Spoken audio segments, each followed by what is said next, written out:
salah satu pesantren yang selama saya pesantren, baik itu ketika SMP dulu, SMA, bahkan ketika kuliah, ya paling enak di Baituna ini. Iya, Sat.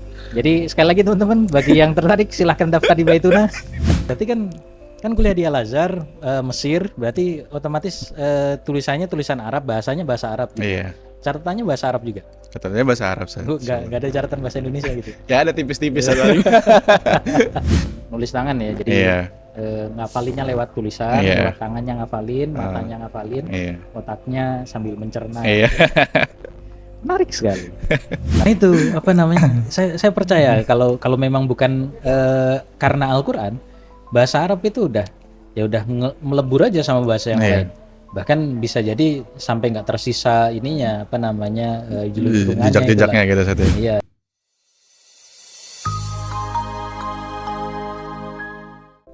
Assalamualaikum warahmatullahi wabarakatuh.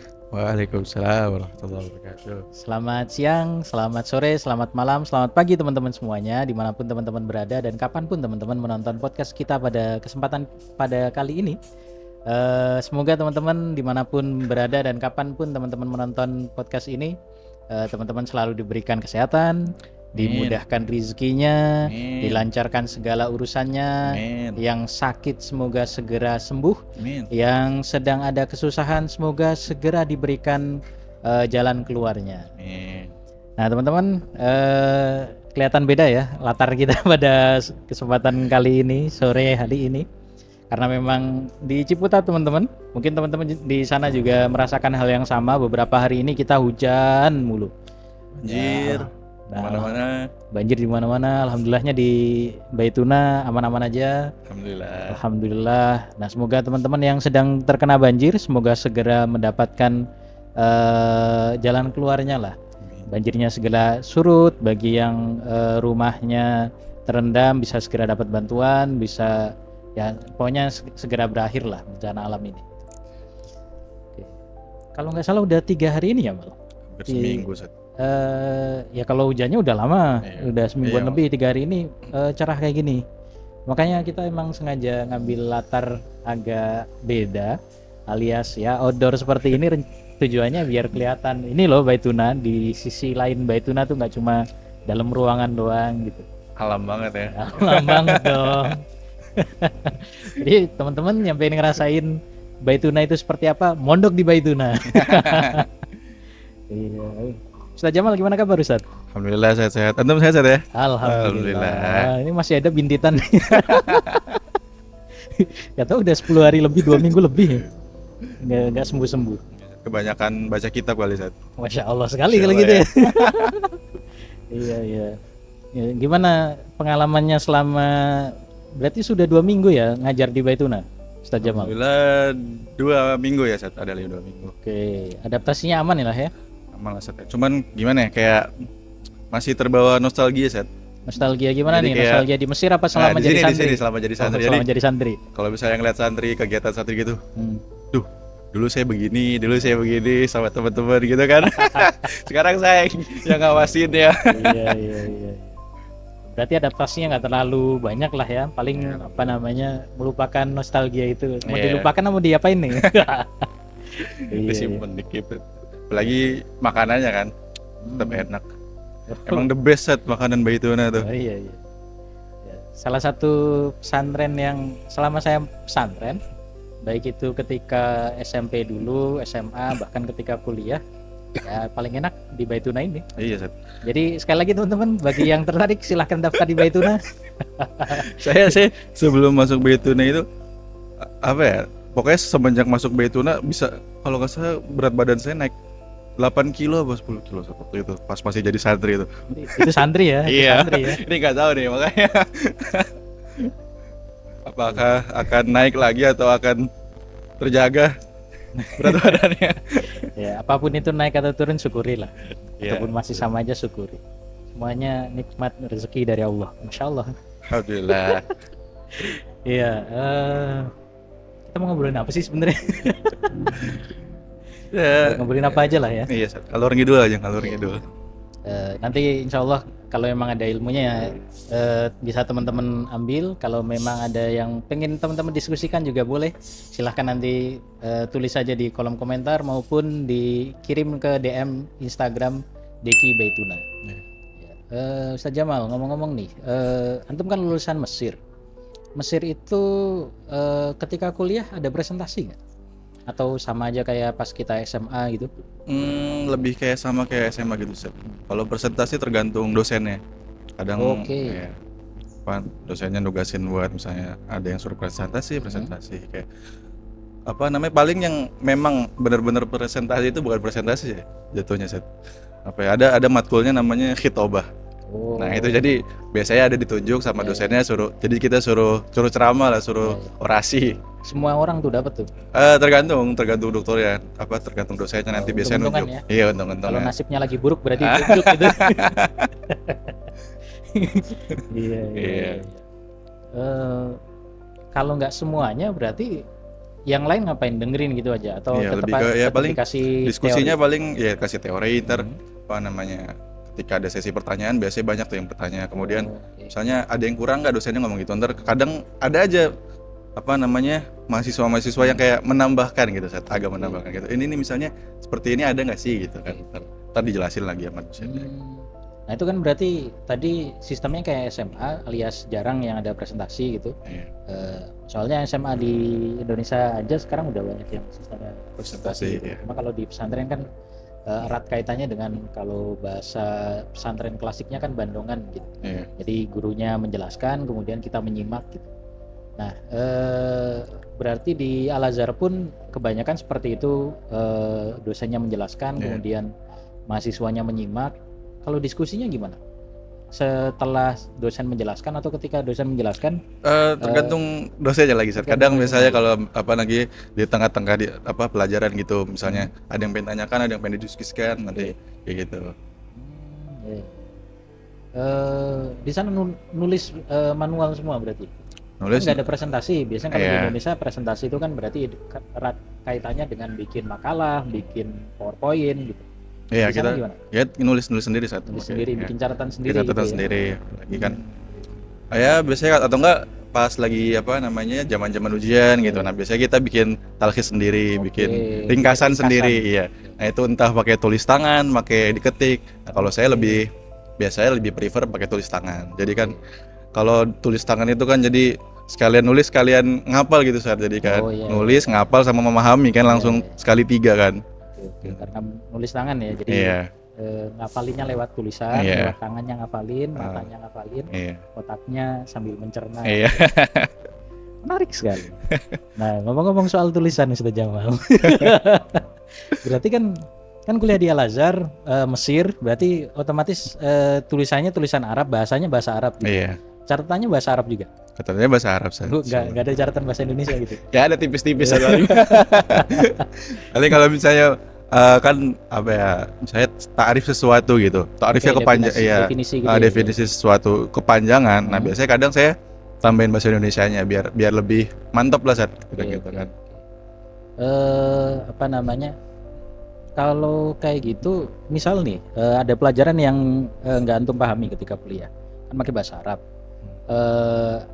yang nggak dipahami itu bukan sekedar materinya saja, tidak hanya 1-2 katanya saja. Misalkan antum ketemu, ya katakan antum belajar filsafat ilmu di sana gitu, atau apa namanya pengantar filsafat dulu deh gitu. Nah di Indonesia kan kadang di pesantren itu atau pesantren itu jarang sekali yang ngasih filsafat di pesantrennya kan. Jadi, nah sekarang di Al Azhar antum kesana belajar filsafat pakai bahasa Arab lagi. Nah antum tetap belajar pakai bahasa Arab itu atau nyari bahannya pakai bahasa Indonesia atau gimana? Biasanya sih kalau saya tuh jadi kita diskusin bareng lagi. Jadi kan saya punya kelompok belajar sendiri setelah kuliah. Nah, saya diskusiin bareng teman-teman. Kalau misalnya di diskusi tersebut apa namanya kita juga kurang paham. Nah, biasanya nyari referensi-referensi gitu kayak di YouTube gitu yang masih berkaitan dengan itu kan. Oke. Kayak gitu. Berarti apa namanya diawali tetap bedah apa namanya diktatnya itu ya, dibedah bareng-bareng, dibahas bareng-bareng. Nanti tinggal pengayaannya itu ya. Iya. Oke, menarik sekali Ustaz Jamal. Nah, setelah 4 tahun di Al Azhar, kemudian pesantrennya antum berarti 8 tahun di Indonesia ya? 8 tahun atau 6 tahun Ustaz? Saya kan 3 tahun SMP, 3 tahun di SMP. Baituna, berarti kan 6 Oh, 6 tahun tahun sebenarnya. berarti. Iya. 6 tahun pesantren, kemudian 4 tahun di Al Azhar, 10 tahun nih. 10 tahun mondok kan. Berarti udah akrab banget dong sama tulisan Arab itu. Sudah. Sudah. Sudah. Berarti jago banget dong kalau bikin hot kayak gitu. Itu masalahnya, Ustaz. Kebetulan sekali tulisan saya sangat indah, Ustaz. Jadi gimana ya? Indah dalam tanda kutip nih. Iya. Iya. Berarti ya nulis Arab bisa, cuma urusan kebaca atau enggak, kebaca Iya. sendiri pasti kebaca lah ya. Kebaca, Ustaz, urusan kebaca orang lain itu ya Itu ya, tergantung ya, hidayah ya. masing-masing. Apalagi kalau ujian kan. Iya. Kalau kebaca alhamdulillah. Saya jadi keingetan Ustaz. Apa namanya? Saya dulu punya dapat cerita dari Ustadz saya. Ustadz saya ketika saya SMA, beliau itu nama beliau Ustadz Asy'ari. Ustadz Asy'ari, beliau dulu kuliah di Lipia. Di nama beliau Asy'ari tapi kuliahnya di Lipia. Enggak apa-apa kan. Nah, beliau kuliah di Lipia. Beliau cerdas Ustadz. Cerdas banget. Nah, ketika ujian, rata-rata mata kuliah itu yang beliau ambil nilainya bagus-bagus semua, dapat jaijid dan mumtaz gitulah. Ya pokoknya bagus lah nilainya. Tapi ada satu mata kuliah yang tahu-tahu dia harus mengulang, beliau harus mengulang. Gitu. Apa tuh, Ustaz? Saya lupa mata kuliahnya apa. Ketika diusut, beliau tanya-tanya, beliau kan heran jawabannya ketika selesai nilai keluar kok nilainya segini, padahal beliau yakin nih jawabannya benar, jawabannya memuaskan lah. Ketika tanya ke teman-teman yang lain juga jawabannya kurang lebih mirip-mirip gitu. Tapi kenapa nilai saya seperti ini? Ternyata dosen yang mengampu mata kuliah tersebut itu nggak mau baca tulisan kalau tulisannya buruk.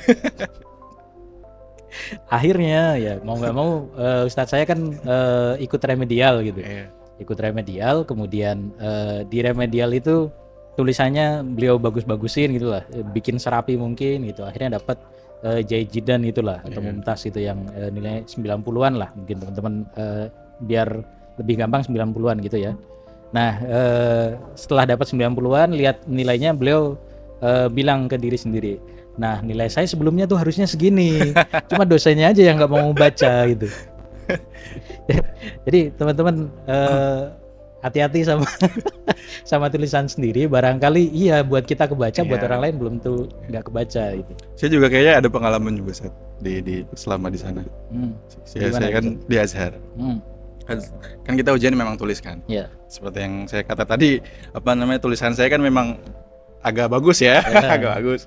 Jadi kan di Azhar itu kalau misalnya ujian itu kan dalam kertas soalnya itu terpampang tuh. Ini misalnya soal bagian A nilainya berapa, soal bagian B nilainya berapa. Nah biasanya saya setelah mengerjakan ujian, kadang saya kira-kira ini kayaknya saya bener segini, saya bener segini, saya bener gini. Nah saya waktu itu ada satu pelajaran yang emang Sirah Nabawiyah. Sejarah ya. Sejarah. Nah sejarah itu saya bener-bener niat, karena kan saya emang agak suka sama sejarah kan.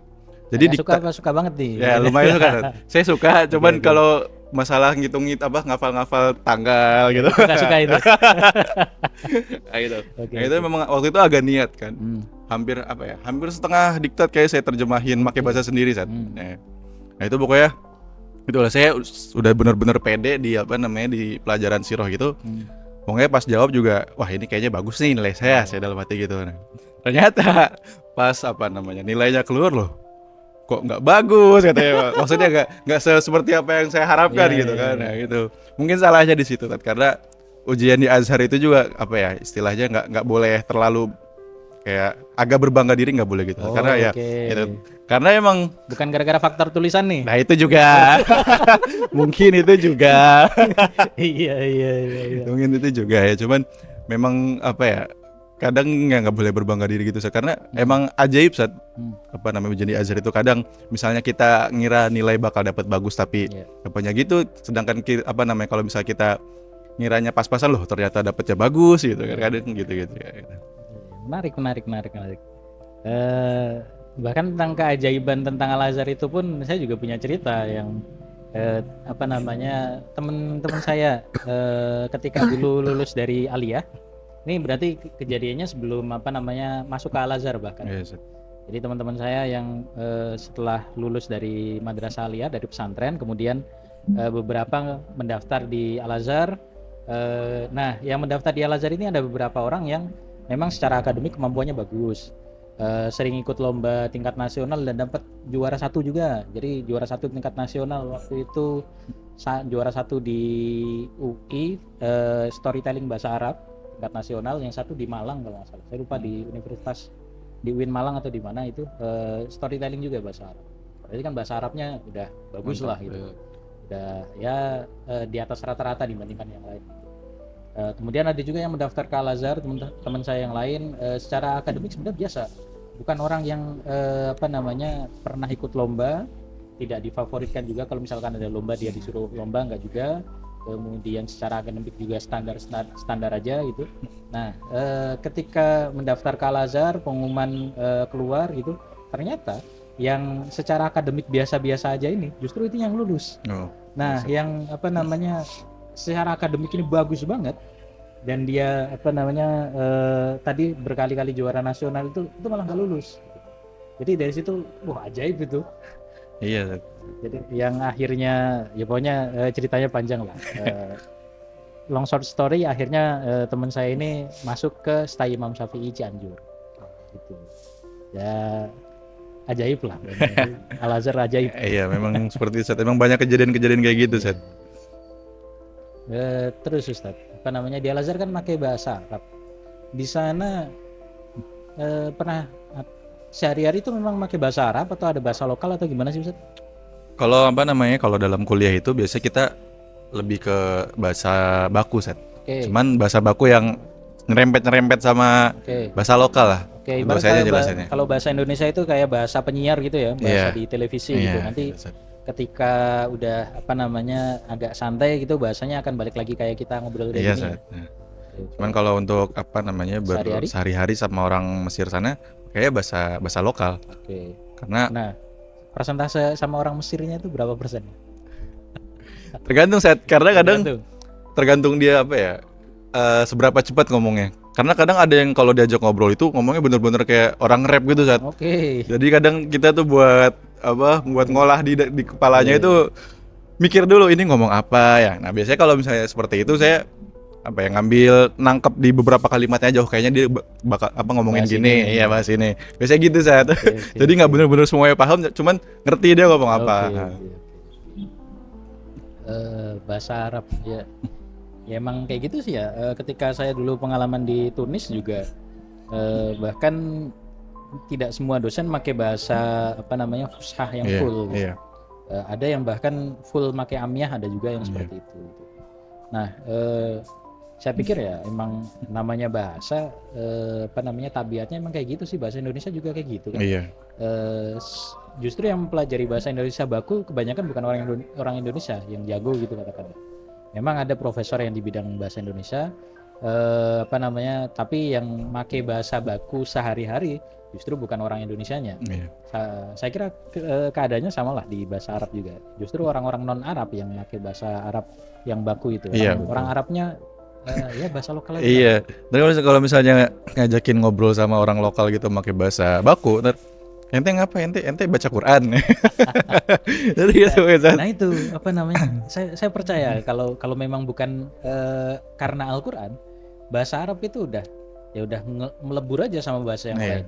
Bahkan bisa jadi sampai nggak tersisa ininya apa namanya jejak-jejaknya gitu saja. Iya, bisa jadi udah jadi bahasa lokalan. Katakan kalau sekarang kan kita ngomong bahasa Arab, berarti itu mencakup bahasa yang digunakan oleh orang-orang Timur Tengah atau yang di mata kita adalah kelihatan orang Arab gitu, orang Saudi, Yaman, Syria, Mesir, apa namanya Aljazair, Maroko gitu-gitulah. Nah, seandainya Al-Quran itu nggak ada, bahasa Arab ya pasti bahasa Arab yang mempersatukan semua bangsa di negara-negara tersebut akan hilang. Negara-negara itu pasti punya bahasanya masing-masing. Sama kayak mungkin ibarat sama Indonesia sama Melayu sama Malaysia. Lah. Indonesia akhirnya punya bahasanya sendiri, Malaysia punya bahasanya sendiri. Padahal kalau mau disatukan kan kita punya satu akar yang sama. Gitu. Jadi bahasa Arab saya kira juga kayak gitu loh. Kalau memang bukan karena Al-Quran ya bahasa Arab nggak bakal seterjaga itu gitu. Dan orang-orang nggak bakal ada ketertarikan buat mempelajari bahasa Arab. Iya. Salah satu faktor terbesar alasan orang mempelajari bahasa Arab sampai sekarang ya karena belajar Al-Quran, belajar agama Islam. Nah menariknya Ustaz, bahasa Arab itu kan antum mungkin pernah belajar Ustaz. Bahasa Arab itu merupakan salah satu rumpun atau ikut ke dalam rumpun bahasa Semit. Iya, Semitik ya. Nah, Semit itu kalau antum belajar di sana gimana? Masih ingat gak Ustaz? Belajar di Mesir gitu. Semit itu bahasa apa sih Ustaz? Sekarang masih ada nggak sih? Ragu nih. Saya ragu di satu. Saya juga lupa pernah pelajarin gak ya? Iya. Ya kan apa namanya dari Ibrani nggak sih Set? Kalau yang saya dapat itu Semit itu salah satu nama dari putra Nabi Nuh. Nabi Nuh. Iya, Nabi Nuh Yaitu alaihissalam. Sam. Iya. Sam bin Nuh gitu. Iya. Nah kemudian kata Semit sendiri kan kalau orang Arab menyebutnya Sam. Gitu. Sin, alif, mim, Sam. Nah sedangkan kata Semit sendiri kenapa muncul ada huruf T-nya itu serapan dari orang dari kitab Injil atau cerita cerita Ahlul Kitab gitulah. Jadi mereka nyebutnya memang Smith gitu. Jadi sama kayak katakan di kita mengenal Nabi Ibrahim dengan nama Ibrahim, sedangkan di Ahlul Kitab mereka lebih mengenal dengan Abraham gitu. Nabi siapa Idris gitu. Idris dengan kata Idris, kalau di Ahlul Kitab itu biasanya pakai kata Enoch. Itu namanya Enoch. Dan lain sebagainya. Teman-teman juga mungkin tahu lah berapa nama yang berbeda antara kita dengan orang-orang Ahlul Kitab atau orang-orang Nasrani, Yahudi, Katolik itu kan ada versinya masing-masing untuk nama. Jadi karena karena mereka nyebutnya Smith, akhirnya diserap ke dalam bahasa Indonesia jadinya Smith. Literally tulisannya S-E-M-I-T, Smith gitu. Jadi bukan Smith yang S-M-I-T-H gitu. Itu bukan, Sam Smith. tapi Smith gitu. Yeah. Nah, Smith itu setahu saya Ustaz Jebal, dia itu merupakan salah satu ciri-cirinya ya, adalah bahasa yang setiap katanya itu memiliki dasar dari 3 huruf. Gimana tuh Ustaz? Kalau dalam bahasa Arab, pendekatan bahasa Arab yang kita familiar ya, semua kata itu akan memiliki akar kata 3 huruf. Akar huruf ya berupa 3 huruf ini. Jadi kata fa'ala itu tadi. Jadi misalkan teman-teman tahu bahasa Arabnya madrasatun. Madrasatun artinya sekolah. Itu kan berasal dari kata darosa, dal, ro sama sin. Kemudian ada mudarrisun. Mudarrisun artinya guru. Nah, itu berasal dari kata ro sama sin juga, darosa sama gitu. Nah, bahasa Semit itu atau turunan bahasa Semit punya kesamaan di bagian situ. Jadi punya akar kata 3 huruf itu tadi. Kemudian juga beberapa bahasa lainnya yang masih masuk ke masih ke rumpun bahasa Semit itu juga memiliki kalau bahasa Indonesianya. Kalau bahasa pesantrennya itu i'rab. Jadi ada yang namanya nasab, rafa, jar, kemudian jazm itu ada. Nah, teman-teman pengen tahu seputar i'rab, mondok di Baituna. Gitulah. Nah, jadi bahasa Arab itu berasal dari bahasa Semit gitu. Nah, cuma kita nggak tahu apakah dulu bahasa Semit itu bentuknya seperti Arab atau seperti apa itu, kita kurang tahu. Soalnya, nah menariknya gini, Ustaz. Kalau kita melacak bahasa Arab, masalah yang jadi salah satu yang jadi masalah utama adalah orang Arab itu mereka nggak punya budaya untuk menuliskan sesuatu. Jadi kalau kita ambil aja Mesir yang sekarang pakai bahasa Arab, tapi Mesir zaman dulu ketika zaman Fir'aun bahasanya kan bukan bahasa Arab. Mereka punya bahasa sendiri yang kita sama-sama ketahui. Mereka punya tulisan sendiri, aksara sendiri, tulisan hieroglif itu. Kemudian yang ditulis di atas batu Rosetta atau apa itu. Prasasti-prasastinya mereka. Seperti itu kan pakai simbol-simbol. Nah, itu menunjukkan bahwa mereka sebenarnya punya bahasa sendiri. peradaban sendiri yang terpisah dari peradaban Arab yang kita kenal sekarang. Iya. Nah,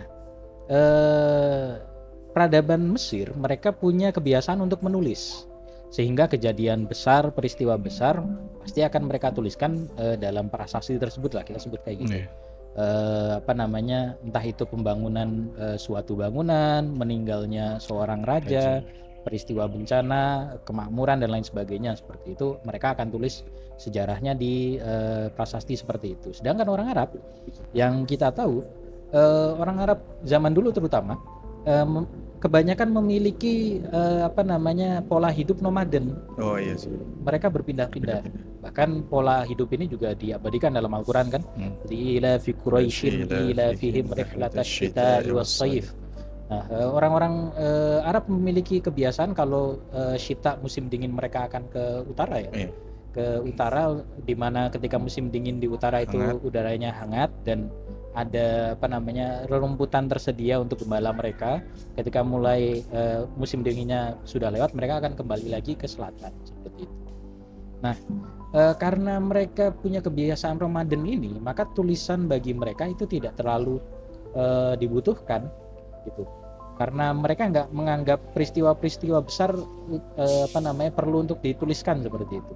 Mereka bukan bangsa yang memiliki, ya kalau bahasa kasarnya, sejarah panjang untuk dituliskan. Iya. Peristiwa besar atau kebanggaan untuk menuliskan sejarah mereka. Karena yang mereka pikirkan adalah ya karena berpindah tempat itu kan menunjukkan bahwa mereka lebih mementingkan gimana untuk hidup gitu kan. Iya. Nah, berbeda dengan tadi di apa namanya, Mesir. di Mesir, kemudian bahkan di Cina, Ustadz Jamal. Oh iya. Yang saya tahu di Cina itu bahkan setiap kaisar itu punya semacam apa ya, semacam notulen lah. Jadi kalau teman-teman mungkin pernah melihat membaca sastra Cina atau nonton film Cina yang temanya kerajaan, Drama Cina. drama Cina, Dracin gitu, tapi yang temanya kerajaan ya, bukan Seorang yang CEO Zat. bukan CEO yang tersembunyi, bukan, beda lagi.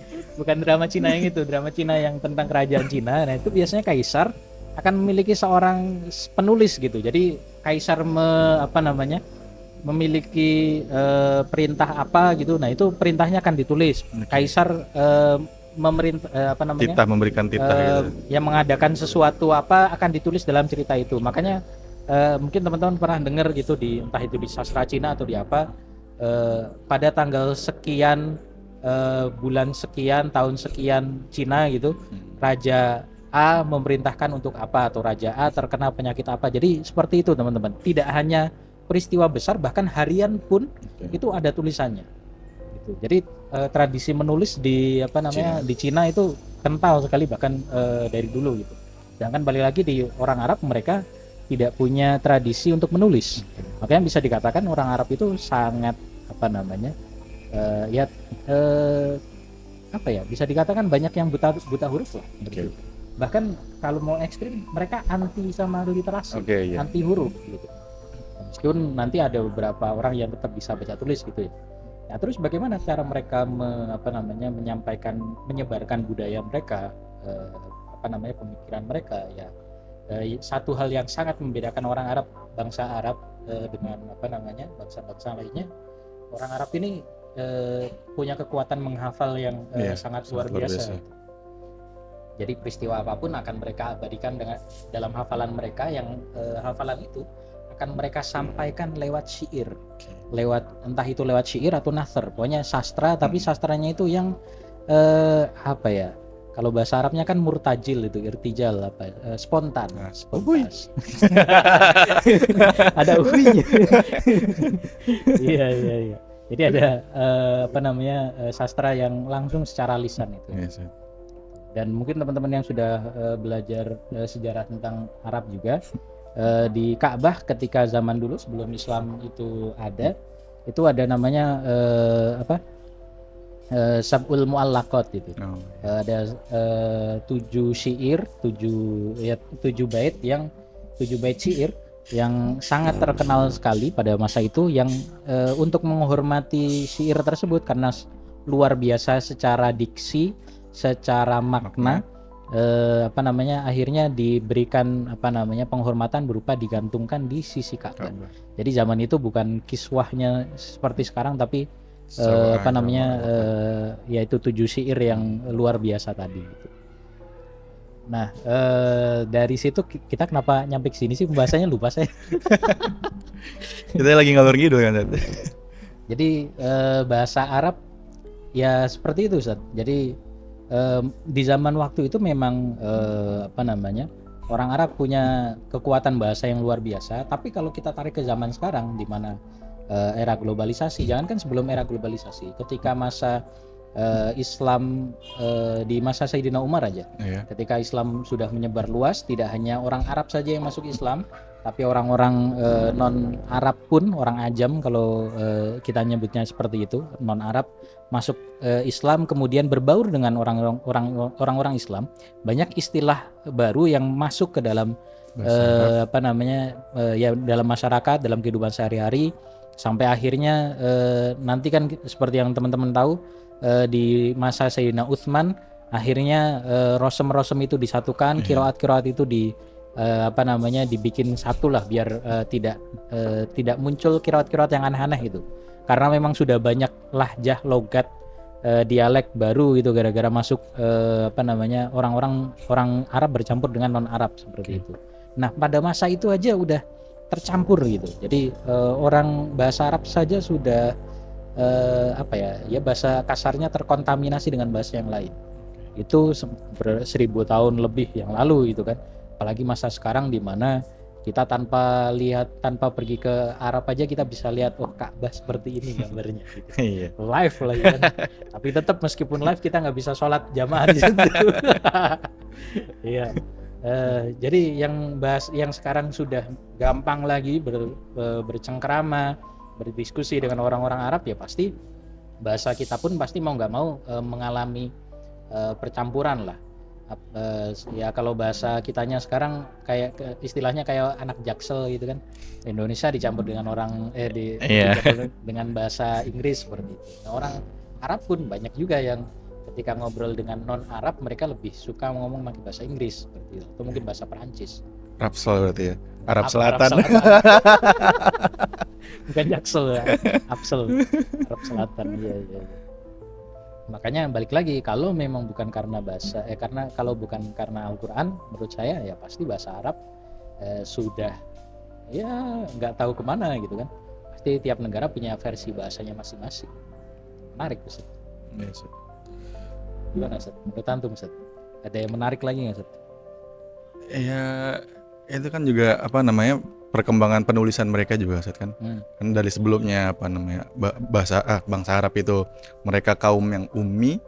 Setelah datang Nabi Muhammad kan mulai apa namanya mulai mengenal tulis menulis kan, ya sampai apa namanya sampai banyak kedepannya akhirnya orang Islam apa namanya masa Golden Age kan, itu juga banyak tulisan-tulisan. Kemudian kan berkembang dari apa namanya kan kita dari lihat khotnya kan, ada khot yang apa namanya dari khot Hijazi ya dulu zaman Nabi itu, yang mana belum ada titik-titiknya, belum ada itunya. Kemudian setelah datang apa namanya di masa Sayyidina Ali ya, ada namanya Abu Aswad Ad-Du'ali yang apa namanya mencetuskan titik-titik tersebut kan, ya kan, berkembang sampai sekarang. Saya jadi tertarik gini, Ustaz. Tadi saya sempat kepikiran ketika bahas peradaban Mesir, peradaban Arab gitu, dan antum menyinggung tentang tulisan, saya malah keingetannya yang jadi saya penasaran gitu, Ustaz, tentang seninya, Ustaz. Oh, seni. Ketika kita bahas tulisan kan ya pasti kalau tulisan Arab kita identiknya dengan khot gitu kan. Di Arab itu ada salah satu, bukan di Arab ya di Arab lah, di Arab ada salah satu jenis apa namanya seni yang seni grafis gitu, seni gambar yang apa namanya sangat dipengaruhi oleh budaya Islam, yaitu khot. Kenapa? Karena khot itu sendiri yang biasanya dibikin khot atau penggalan kata, yang penggalan kalimat yang dibikin khot itu adalah dari Al-Quran, kalau nggak dari hadis. Jarang kata-kata orang biasa dibikin khot, itu jarang. Terutama kalau di masjid gitu kan, ya pasti itu biasanya adalah apa namanya ayat atau Asmaul Husna. Nah, cuma Ustaz, kalau ngomongin soal seni, berarti kan di Arab itu lebih, kalau secara seninya bangsa Islam terutama di Arab, umat Islam terutama di kalangan bangsa Arab lebih banyak mengembangkan khot dibanding katakan lukisan lah. Berbeda dengan di Eropa misalkan, kalau kita lihat di internet gitu, kita bahas gereja itu kan biasanya dihiasi dengan lukisan, seperti lukisan Michelangelo ya, yang perjamuan terakhir. Perjamuan terakhir. Itu kan bentuknya lukisan dan letaknya ada di gereja. Kemudian kalau khot itu kalau di masjid sendiri, kayaknya kita nggak pernah nemu lukisan di masjid ya. Ada set. Di mana? Ayah Sofia. Iya. Oke, nah di masjid-masjid itu kan biasanya adanya khot gitu. Cuma gini Ustaz, saya pengen menarik seni yang lain gitu Ustaz, yaitu patung. Oh iya.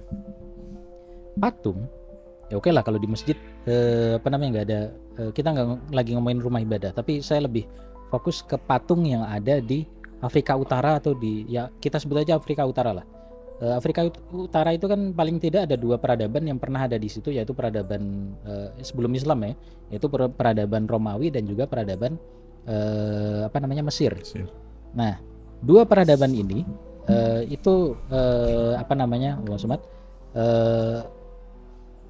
peninggalan berupa seninya, atau kita sebut aja peninggalan patungnya, itu masih kita bisa lihat sampai sekarang. Hanya saja mungkin pasti ada kerusakan di patungnya tersebut. Biasanya kerusakannya paling banyak itu adanya di hidung. Gitu. Ya di Mesir pun demikian. Patung Sphinx itu kan nggak ada hidung.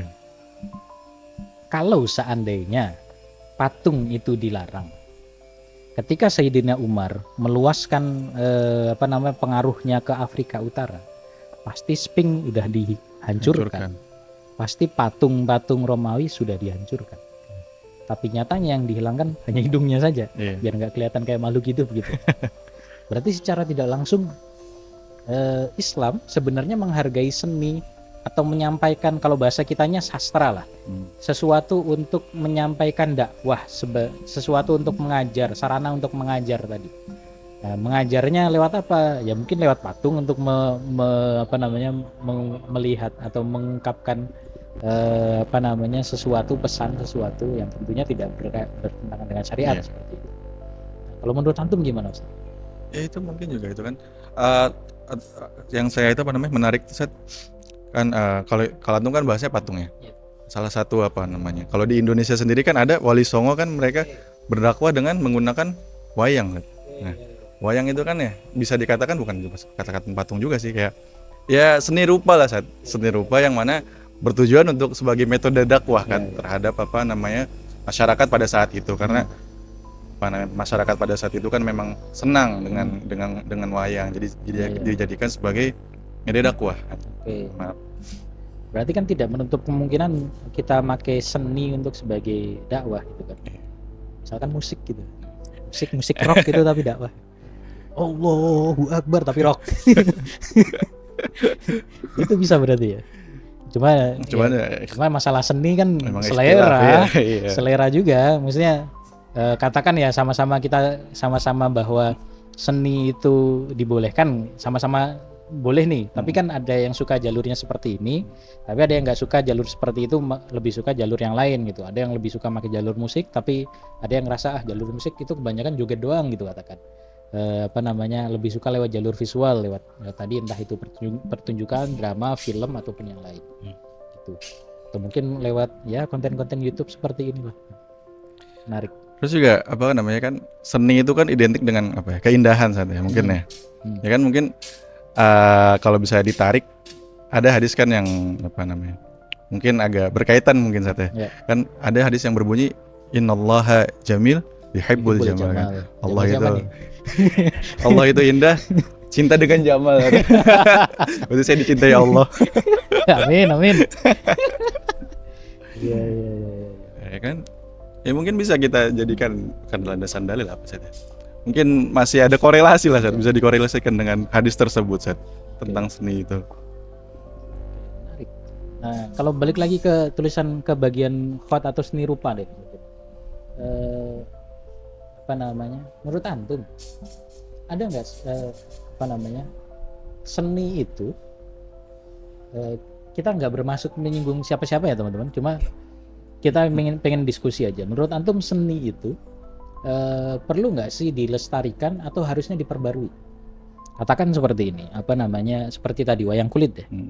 Wayang kulit, apakah cerita yang harus kita bawakan itu harus sesuai yang dulu diajarkan oleh guru-guru kita atau para seniman terdahulu kita, atau boleh kita modifikasinya? Misalkan yang biasanya kita kenal di wayang itu, misalkan ada Pandawa gitu kan, Pendowo kalau di Jawa gitu. Nah, misalkan biasanya karakternya itu ya seperti itu, kita ganti karakternya, nanti ada ustadz di tengah-tengahnya gitu, tahu-tahu nongol gitu misalkan. Nah, menurut antum modifikasi kayak gitu perlu atau dibolehkan atau gimana, Ustadz? Kalau menurut saya sih perlu banget sih, Ustadz ya. Karena biar nggak stagnan. Karena kan kita lestarikan sembari kita kita tambahkan juga, Ustadz. Oh, istilahnya lestarikan tapi sesuaikan dengan zaman biar lebih menarik. Dengan zaman, gitu. ya. Jadi secara biar jadi promosi juga ya. Itu. Kalau misalnya zaman dulu itu, zaman dulu itu kan makanya wayang. Seiringnya perkembangan zaman berkembang, jadi ada animasi kayak gitu kan, saya kan bisa berkembang seperti itu. Oke. Berarti kalau animasi Islam udah banyak nih. Banyak, Set. Nusa. Iya, di Indonesia ada Nusa, teman-teman. Ada dulu zaman saya kecil namanya Syamil Dodo, Set. Saya nggak tahu itu. Itu saya dulu suka banget nonton itu. Beda generasi kita. Iya, Syamil sama Dodo. Iya. Nah, di Arab gimana? Ada animasi khusus kayak gitu nggak? Ketika antum di Mesir gitu? Jujur saya nggak pernah nonton TV satu-satu. Jadi kurang tahu. Iya. Kalau yang lain gitu, misalkan film-film di Mesir atau gimana itu, sebenarnya sama aja kayak di Indonesia gitu. Maksudnya kan kalau kita lihat di negara Arab itu kan kayak negara yang isinya itu orang-orang yang ngerti Al-Quran semua gitulah, yang ngerti agama semua. Berarti kan harusnya ekspektasi awalnya kita harusnya kan secara konten, entah itu di TV, di YouTube, mereka kan nilai-nilai keislaman entah itu secara konten maupun secara pembawaan kan lebih kental dibanding Indonesia, atau ternyata sama aja, Ustaz? Mungkin melihat sama aja tapi mungkin agak lebih baik, Ustaz, mungkin gitu ya. Lebih baik dalam gimana? Mungkin saya kan pernah lah sekali dua kali kayak ngelihat bisa lagi ke pasar atau kemana kan, kadang tukang jualannya itu ada TV-nya, Ustaz. Nah, jadi sembari ngeliat kan. TV-nya di situ, bukan di rumah. Ya mungkin pasti itu di Mesir itu pasti ada channel yang emang buat Al-Quran gitu, buat Al-Quran. Cuman kalau kayak misalnya kayak film-film gitu mereka juga punya, Seth. Jadi kayak drama-drama mereka gitu, drama-drama Mesir gitu juga mereka punya sendiri gitu. Bukan drama yang Islami tapi bukan, iya. Percintaan gitu, ya gitu banyak juga, Seth. Kayak action juga mereka punya. Soalnya mungkin kalau di rumah-rumah di Indonesia gitu sekali nyetel channel Mesir kan, kalau nggak channel Mekah, channel Madinah itu. Channel Mekah lihatnya orang tawaf sama ada bacaan Qurannya. Kalau channel Madinah itu ya Masjid Nabawi, ada hadis-hadisnya dibacain gitu. Teater juga mereka ada, di Mesir kayak gitu. Menarik. Nah, Ustaz, saya bingung, Ustaz, mau ngomongin apa.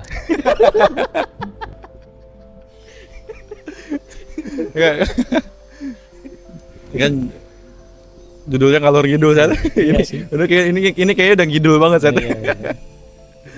Ya udahlah, itu dulu kali ya. Udah berapa menit ngomong-ngomong, Satria? 45, udah panjang.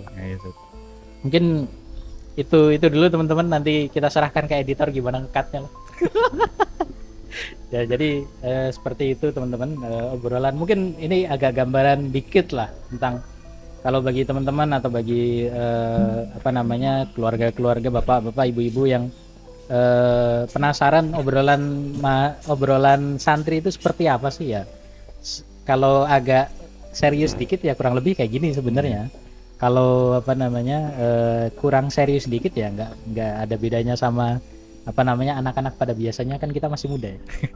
Masih muda, saya iya masih muda banget. Ini cuma hiasan aja. Iya, saya juga masih 16 tahun kok. 16 tahun berapa tahun yang lalu itu? Iya. Oke, jadi itu saja teman-teman. Kalau memang ada informasi yang menarik atau mau didiskusikan, bisa teman-teman taruh di kolom komentar. Kalau memang ada kekurangan, ada kesalahan, salah omong, salah ucap, atau mungkin kesalahan informasi, kami mohon maaf, dan bisa teman-teman koreksi lewat komentar maupun lewat DM di Instagram Darul Quran Baituna. Dan bagi teman-teman yang berminat untuk belajar di Pondok Pesantren Darul Quran Baituna, tinggal kunjungin aja media sosial Pondok Pesantren Darul Quran Baituna. Biasanya kami aktif di Instagram Deki Baituna. Di situ ada konten ya apapun kontennya. Insya Allah nanti editor kalau cantumkan Di sini. ya, kalau nggak di sini di sini kali. Tengah di belakang sini ya kalau di sini. Iya, kita nyusahin editor aja. Kalau emang serius ngedit. Oke, itu saja. Kurang lebihnya mohon maaf, dan biar kelihatan santri, kita tutup obrolan kita pada sore kali ini dengan baca doa kafaratul majlis. Subhanakallahumma bihamdika asyhadu an la ilaha illa anta astaghfiruka wa atubu ilaik.